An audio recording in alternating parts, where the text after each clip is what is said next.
Bismillahirrahmanirrahim. Assalamualaikum warahmatullahi wabarakatuh. Hari ini kita akan membahas tentang siklus kehidupan keluarga atau the family life cycle.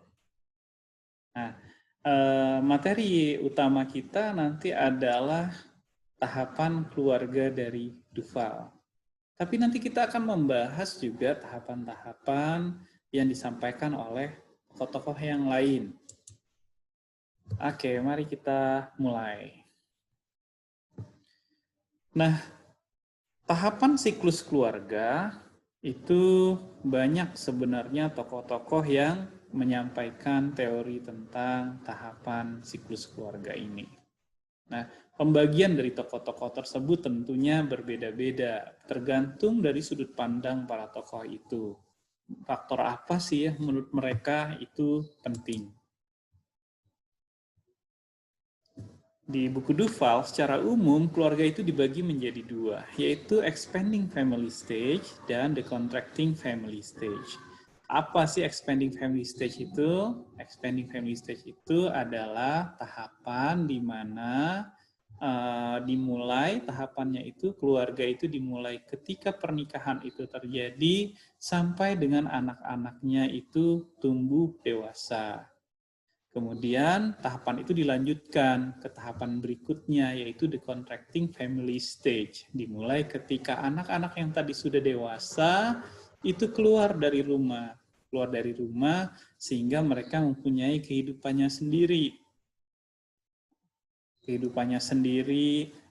Seperti berkeluarga, mungkin juga pindah tempat tinggal. Mereka tinggal di tempat yang lain atau punya kediaman yang lain. Gitu.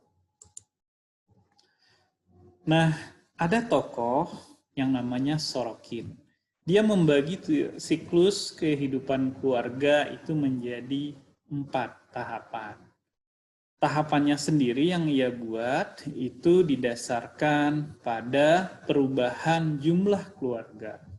Berdasarkan dari Sorokin, tahapan keluarga itu yang pertama adalah married couple, yaitu pasangan yang baru menikah. Kemudian tahap yang kedua adalah couple with one or more children. Pasangan ini memiliki anak. Kemudian tahap yang ketiga adalah couple with one or more adult self-supporting children. Artinya pasangan ini tadi memiliki anak-anak yang juga memiliki anak. Artinya mereka menjadi kakek dan nenek. Dan yang terakhir adalah couple growing old. Pasangan ini beranjak tua hingga akhirnya meninggal. Jadi kalau kita kita ulang lagi dengan bahasa yang berbeda. Tahapan pertama dari Sorokin itu adalah pasangan suami istri. Yang kedua, pasangan ini menjadi orang tua. Yang ketiga, pasangan ini menjadi kakek nenek. Dan yang terakhir, pasangan ini tua sampai akhirnya meninggal. Kemudian ada tahapan keluarga yang disampaikan oleh Kirkpatrick. Kirkpatrick itu adalah tokoh dalam psikologi pendidikan, sehingga tak heran pandangannya itu didasari oleh penempatan anak-anak di sekolahnya, berdasarkan pendidikan anaknya. Tahapan yang pertama disebut Kirkpatrick adalah preschool children. Keluarga yang anak-anaknya itu usianya usia prasekolah, usianya belum sekolah. Yang kedua tahapannya adalah grade school family, keluarganya itu anaknya itu pada tahapan sekolah. Sekolah itu kalau di Indonesia artinya mulai SD, sekolah dasar. Kemudian yang ketiga adalah high school family, keluarga itu anak-anaknya bersekolah di sekolah tinggi, SMA maksudnya ya. Dan yang terakhir adalah all adult family, keluarganya ini semua anggota keluarganya adalah sudah dewasa semua, sehingga nggak ada lagi anak-anak di keluarga ini. Kemudian ada tokoh lain namanya Howard Bigelow, itu juga membuat tahapan keluarga, siklus tahapan keluarga. Ada 7 tahapannya. Ini juga hampir sama dengan Fitzpatrick. Dasarnya adalah penempatan dari anak-anaknya, sekolah anaknya maksudnya, ya, pendidikan anaknya. Fase yang pertama adalah establishment, artinya ketika pernikahan itu terjadi. Kemudian fase yang kedua adalah childbearing and preschool period. Periode atau tahapan keluarga ini ketika anak mulai lahir, mengasuh anak sampai anaknya itu usianya usia prasekolah, kurang lebih usia 5-6 tahun ya, TK, anaknya TK. Terus yang ketiga adalah elementary school period, periode atau tahapan di mana anak-anaknya ini sudah mulai sekolah dasar. Kemudian keempat, high school period, tahapan atau periode keluarga yang anak-anaknya ini, anak pertamanya ini sekolah tinggi. Kemudian college, artinya anaknya itu sudah berkuliah. Kemudian keenam, period of recovery. Artinya keluarga ini balik lagi, recovery lagi, balik lagi ke awal. Artinya apa? Anak-anaknya itu keluar dari rumah, semuanya. Tinggal sendiri atau ada yang menikah sehingga keluar dari rumah, kuliah. Sehingga di rumah itu cuma ada orang tua saja. Maksudnya ibu dan ayah tadi. Pasangan yang awal tadi, balik lagi ke establishment gitu ya. Kemudian fase ke-6 adalah period of recovery, periode recovery. Maaf, tadi sudah. Yang ke-7 maksudnya period of retirement. Yang ke-7. Yang terakhir adalah period of retirement atau tahapan di mana mulai pensiun. Tahapan ini terjadi sampai akhirnya pasangan suami istri ini meninggal. Kemudian ada lagi dari Roger. Roger membuat siklus tahapan keluarga itu banyak sekali. Ada 24 tahapan. Karena banyak sekali, nggak kita bahas. Kita langsung saja ke Duval. Duval itu membuat pembagian tahapan keluarga menjadi 8. Nah, apa sih yang melatar belakangi pembagian teori dari Duval ini? Nah, di sini kita bahas ya. Ada 4 faktor determinan pembentuk dari tahapan-tahapan Duval. Jadi Duval melihat 4 faktor ini.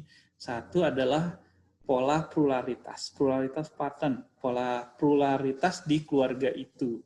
Ya, maksudnya gimana sih pluralitas itu?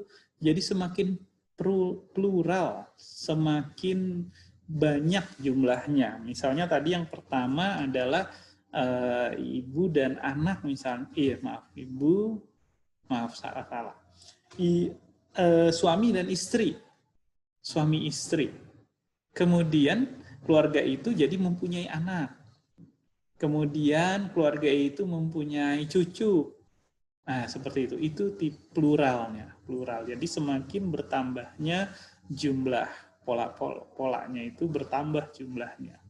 Yang tadinya 2 orang jadi 3, terus menjadi 4 dan seterusnya. Berdasarkan jumlah juga role-role dalam keluarga itu, peran-peran dalam keluarganya. Kemudian yang kedua, faktor determinannya itu adalah usia dari anak yang pertama. Yang ketiga adalah sekolah atau pendidikan dari anak yang pertama. Dan yang keempat, yang terakhir adalah fungsi dan status keluarga itu sebelum anaknya itu ada dan anaknya keluar dari rumah. Nah, ini adalah faktor-faktor determinan dari Duval. Nah, dari 4 faktor determinan itu, maka Duval mengajukan 8 tahapan keluarga ini.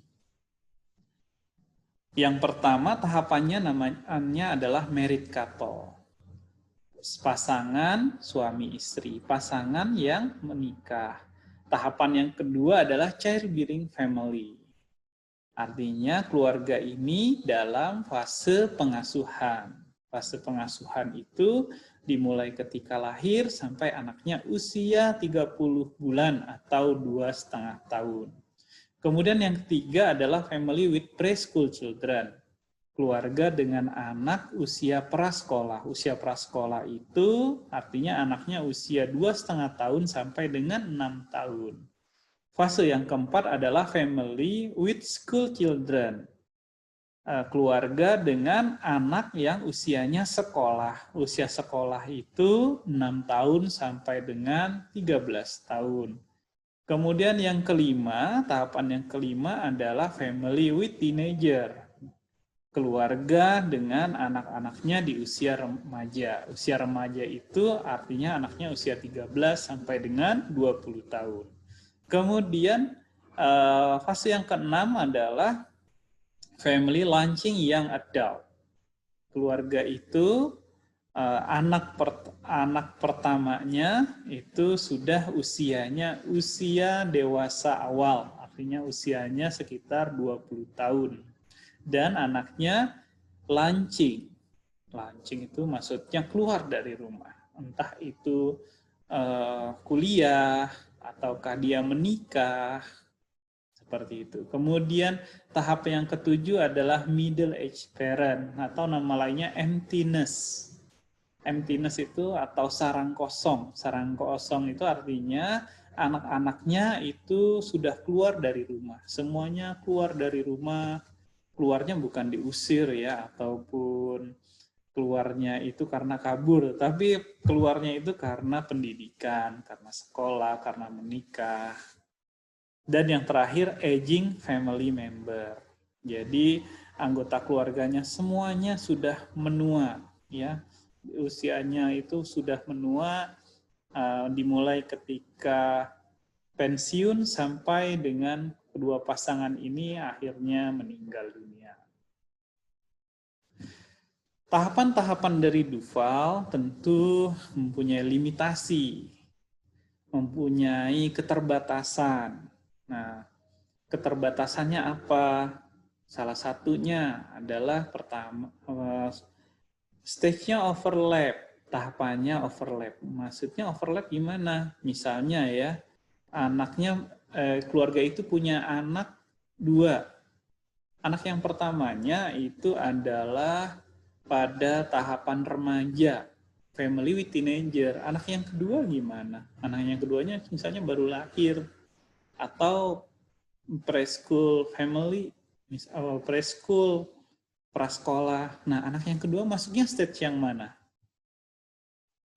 Karena nanti di teori Duval itu ada tugas-tugas perkembangan. Kemudian bagaimana kalau pasangan itu nggak punya anak?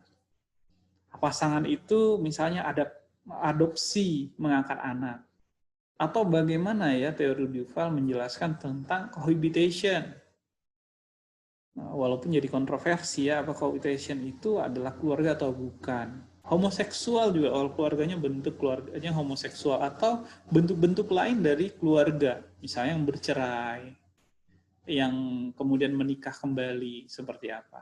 Karena sebenarnya teori dari Duval ini dia cocoknya untuk keluarga yang terdiri dari ayah, ibu, dan beberapa anak gitu ya. Jadi keluarga yang normal lah, yang bisa dikatakan normal bentuk keluarganya itu. Di Indonesia gimana? Di Indonesia tentu banyak yang menggunakan teori ini.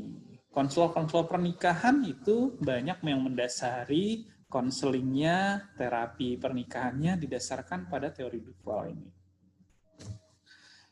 Oke, ini kita lanjut tentang tren yang ada dari keluarga dari 3 generasi menurut Hill. Ya. apa sih yang terjadi perubahan-perubahannya ketika sudah ada 3 generasi menurut Hill. Ini tahun 70 sebenarnya. Sekarang tahun 2020. Artinya udah 50 tahun yang lalu sebenarnya ini ya. Jadi teori ini, hasil penelitian dari Hill ini juga mungkin bisa dikritisi barangkali ya. Tapi beberapa hasilnya ini juga cukup relevan. Misalnya yang pertama, menikah itu lebih cepat dulu dibandingkan sekarang. Iya, betul sih. Dua, anak-anak itu lebih sedikit sekarang dibandingkan dulu. Iya, kalau dulu itu keluarga itu punya anak banyak itu biasa, banyak anak banyak rezeki. Sekarang anaknya lebih sedikit. Kemudian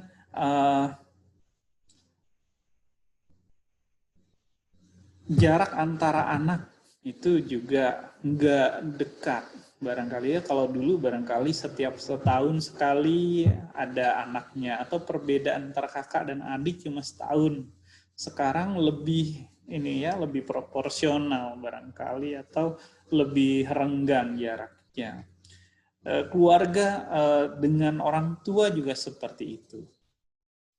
Kemudian fase launchingnya, fase keluarnya anak itu lebih cepat katanya kalau sekarang dibandingkan dulu. Nah ini agak berbeda ya.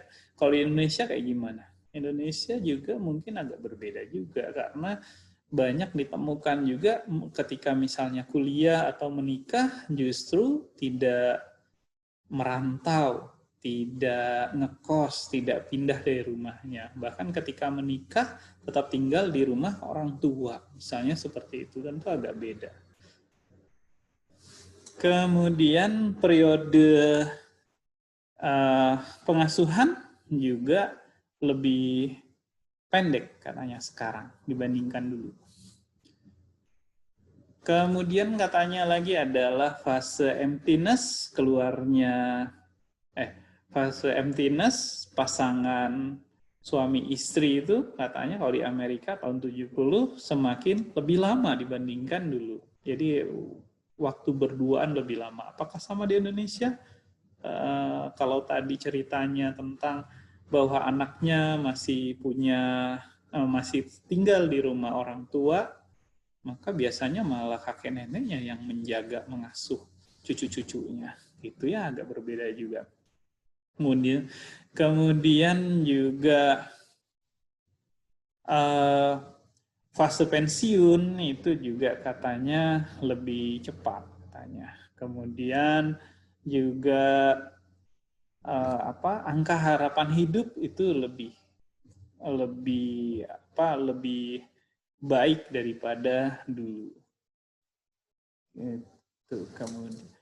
Nah ini bisa kita diskusikan barangkali ya, mana yang cocok di Indonesia saat ini, mana yang tidak. Kita lanjut lagi. Nah ini apa? Ini adalah interpersonal relationship formula, rumus jumlah hubungan interpersonal di dalam keluarga.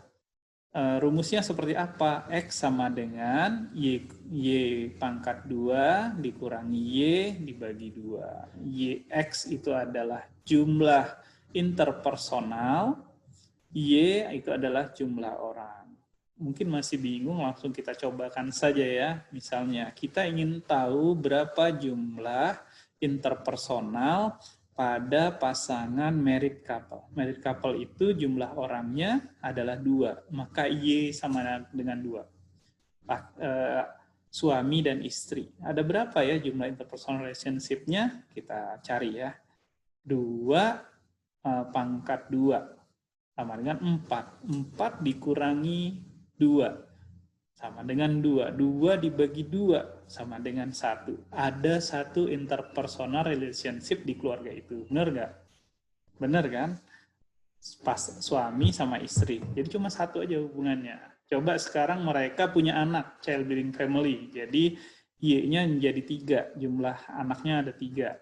3 pangkat 2, 9. 9 dikurangi 3, 6. 6 dibagi 2. sama dengan 3. Benar nggak sih interpersonal relationship di dalam keluarga itu 3? Suami dan istri, suami dan anak, istri dan anak. Benar kan ada 3 ya? 3. Nah, rumus ini bisa Anda cobakan kalau jumlahnya itu ada 4, jumlahnya ada 5, dan seterusnya. Itulah jumlah dari interpersonal relationship di dalam keluarga. Ini ada lifespan dari perempuan di Amerika dari lahir sampai dengan meninggal. Ini nggak kita bahas, nanti bisa dilihat langsung dari Duvalnya ya. Kemudian yang ini adalah lifespan dari laki-lakinya. Nanti bisa dilihat juga ya. Kemudian juga bisa kita diskusikan di sesi diskusi. Nah, ini adalah test of marital readiness, tes kesiapan menikah dari Duval. Ada 10 pertanyaan atau pernyataan. Kalau Anda menjawab iya, 10-10-nya, maka Anda siap untuk menikah. Kalau tidak, kalau gitu belum siap menikah. Yang pertama, apakah sudah siap untuk menjadi pasangan seksual secara eksklusif? Eksklusif itu artinya pada satu saja, eksklusif satu aja, pada satu orang itu saja, pada suaminya saja atau istrinya saja. Kalau sudah, maka Anda sudah siap, tapi baru satu yang kesiapannya. Yang kedua, apakah siap untuk melakukan hubungan intim secara seksual? Apakah sudah siap atau belum? Kemudian yang ketiga, apakah memiliki kelembutan, kasih sayang terhadap pasangannya? Sudah siap atau sudah punya kelembutan dan kasih sayang?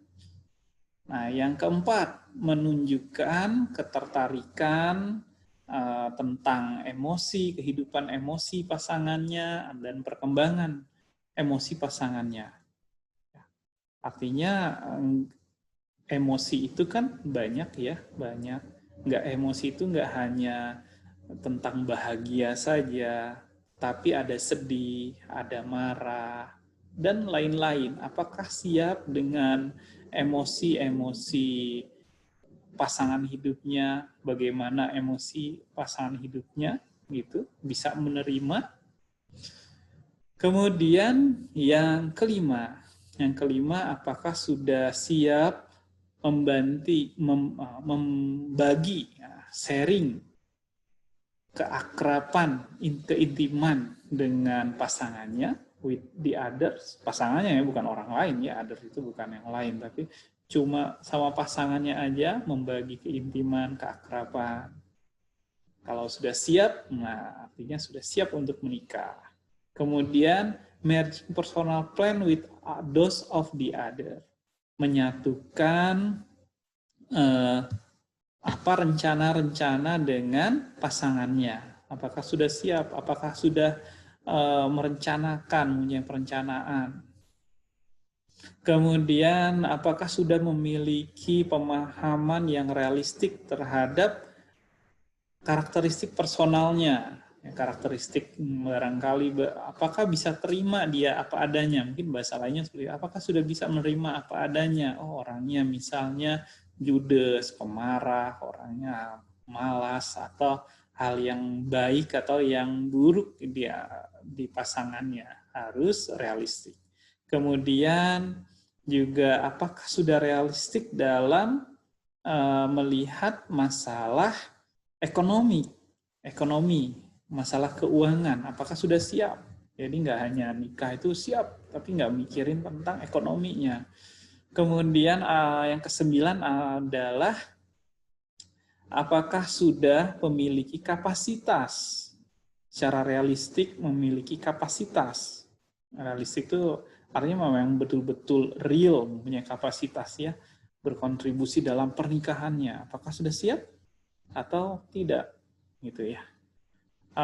Dan yang terakhir, yang ke-10, apakah siap untuk menyandang gelar suami dan istri? Kalau 10 pertanyaan ini atau pernyataan ini Anda jawab dengan yes, ya siap, maka Anda sudah siap untuk menikah. Kalau belum, Anda bisa cek mana yang belum.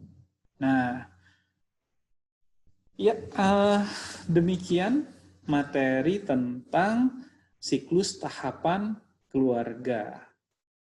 Assalamualaikum warahmatullahi wabarakatuh.